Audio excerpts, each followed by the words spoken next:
Pag nag-issue tayo ng subpoena at hindi siya mag-attend at kinontempt natin, pwede bang ang utusang kong hulihin si General Torre ay si General Torre? At wala tayong testigo na sumipot. Nakakayamot naman talaga. At gusto ko nga sana nung una na magpadala ng subpoena para kay Prosecutor Padulyon ng DOJ at saka doon sa Air Force natin, si General Cordura, dahil nga doon sa Villamor. Subalit sa kabila ng sinasabi ng Senate President na pinapatawag niya ang legal, wala pa rin yung subpoena na pirmado. Ngayon, sa araw na ito, palibasa nga hindi nagsiputan halos lahat ng mga opisyal, mapipilitan tayo magpa-subpoena na naman, pero kinakailangan natin ang pirma ni Senate President. Ngayon may manifestation rin po si Senator Alan Peter Cayetano. Morning, Madam Chair. Sa ating colleagues, kay Senator Bato, Senator Bongo, Mista, magandang umaga sa inyong lahat. Well, syempre po, nalulungkot po ako na para tayong pumunta ng birthday party, walang dumating na bisita. But unlike a party, you can celebrate naman with your closest friends, family.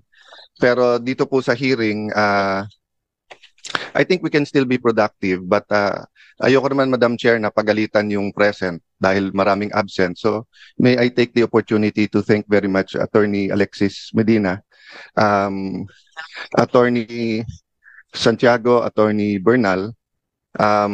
Alam namin na pag ganito kabigat yung issue ay may consequences din yung pagsasalita, may consequences yung pag-a-appear. But Madam Chair, I think, more than kind last hearing in terms of not pressing my questions kapag sinabi nilang sub judice.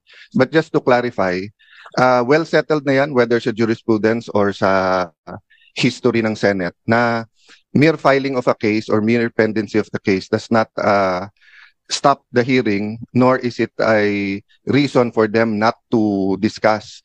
In fact, pagka yung executive department, matetest pa nga yung consistency na kung ang sasabihin nila dito at sasabihin nila dun sa korte ay pareho. Yung sub judice rule kasi, and correct me later on, Attorney Medina, kung mali, it's really more of to protect the integrity of the court and the fairness para hindi dinidiscuss yung case, para hindi sila ma-pressure. Yung sub judice rule is not meant para yung kung may inconsistency sa ibang bodies, sa SEC, quasi-judicial bodies, or dito sa Congress or sa Senate. Kasi kung yun po ang kaso, di lahat ng ginagawa ng mga COM ngayon, ng mga TRICOM, QUADCOM, ang kailangan lang gawin ng witnesses nila ay mag-file ng kaso against themselves. Tigil na yung hearing, no? Number two, there are many points regarding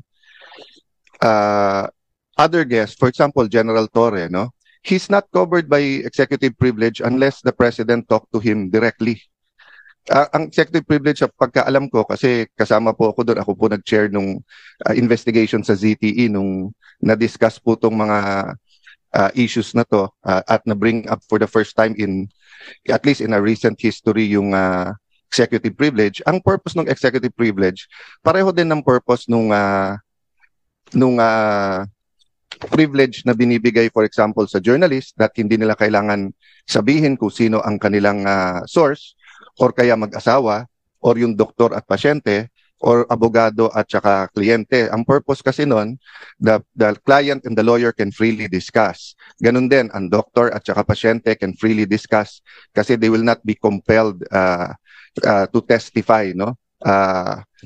Against his client, against doctor. Pero lahat yan meron ding isa pong exception, no? For example, sa doctor, if iaminin sa kanya that a crime is about to happen sa United States, then they are required to say that. So ganun din po dito sa executive privilege. Malinaw sa Supreme Court ruling, you cannot use executive privilege if ang pinag-uusapan may crime ba o wala, or if it's to cover up a crime. At this point, we're not saying there is a crime to cover up, but I will bring up that point right now. So, ma'am, of course, under your leadership, and syempre, may emotions naman talaga si Senator Bongo last time, kayo po. Ako, try ko lang pigilan. Talagang bantay na bantay ako ng asawa ko na huwag uminit ulo last hearing, no? Kausap ko rin ng Senate President na let's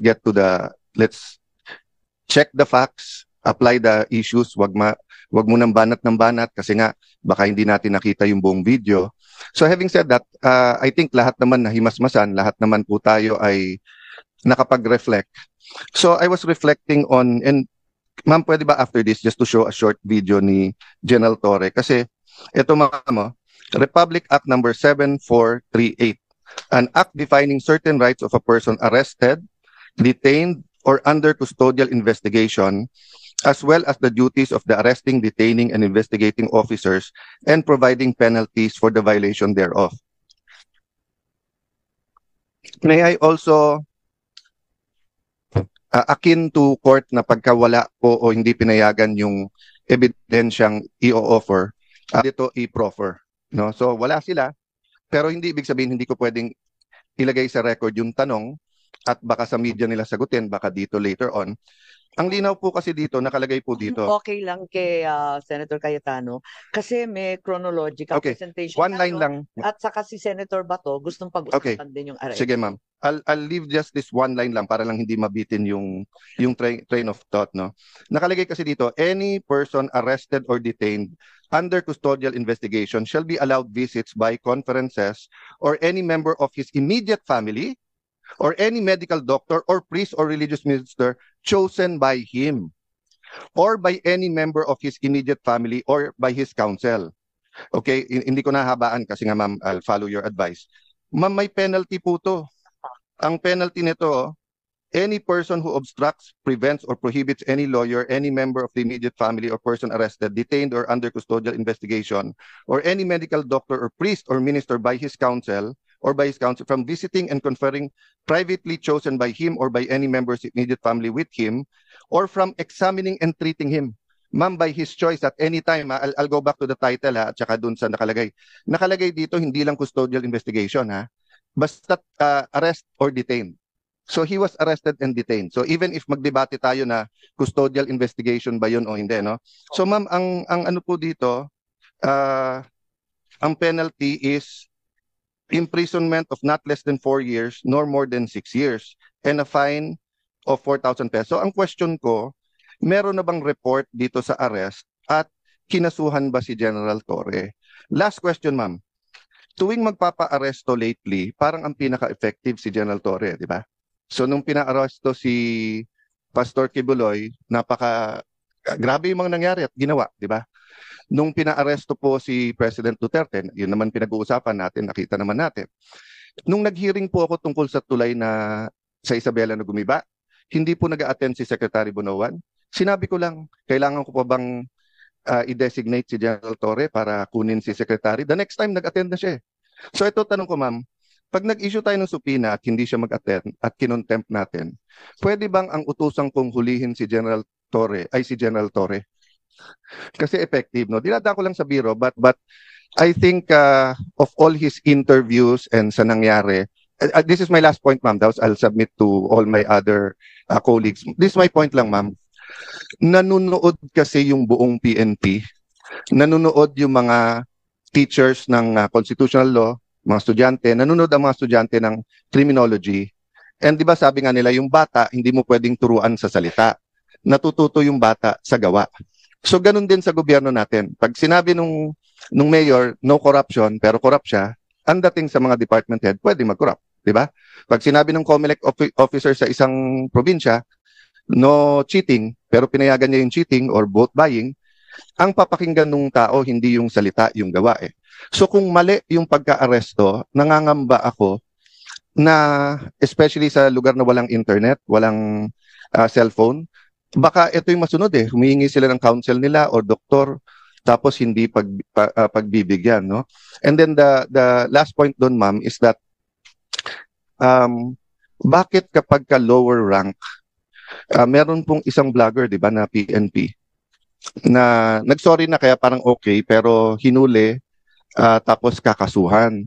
I understand that. At magandang rule yon na pagka ikaw ay sundalo o pulis, ay hindi ka basta pwedeng, hindi ka pwedeng partisan, di ba? Pangalawa, kailangan bantayan mo sinasabi mo. But I'll give you 2 examples, ma'am. Bakit po si General Torre, kung ano-ano sinasabi sa kung ano-anong interview, hindi naman napapagalitan? So ang dating po sa lower rank, bawal partisan kung kalaban. Kung kakampi yung sinabi mo, pwede. I'll go to a non-partisan issue. And I respect this person very much. I think he's one of the best chief of staff, personal friend, etc. Kaya lang, as a former secretary of the DFA, I have to mention this, no? When the AFP chief of staff said, prepare kasi madadamay tayo kapag ka-invade yung Taiwan, tayo po ay may one China policy. Ano po ang magiging reaction natin nung sa Marawi siege kung sinabi ng China, prepare kasi pag sinugod nila yung Marawi o kapag nilabanan nila yung secession sa Mindanao, mai-involve tayo. Magre-react din yung foreign affairs natin, hindi ba? Kasi nga may one China policy tayo. Don't get me wrong, ha? Ayaw natin ng gulo sa Taiwan. Nakikisimpet tayo sa democracy ng Taiwan. We want them to coexist with mainland China. But having said that, we have to be sensitive. So the right person to speak is either the DFA or the presidential spokesperson, hindi po sundalo or police, no? So I'll stop there, ma'am. Pero sana nga consistent tayo para hindi nalilito yung mga kawani ng gobyerno kung ano talaga ang tama at ano yung mali. Thank you, Madam Chair.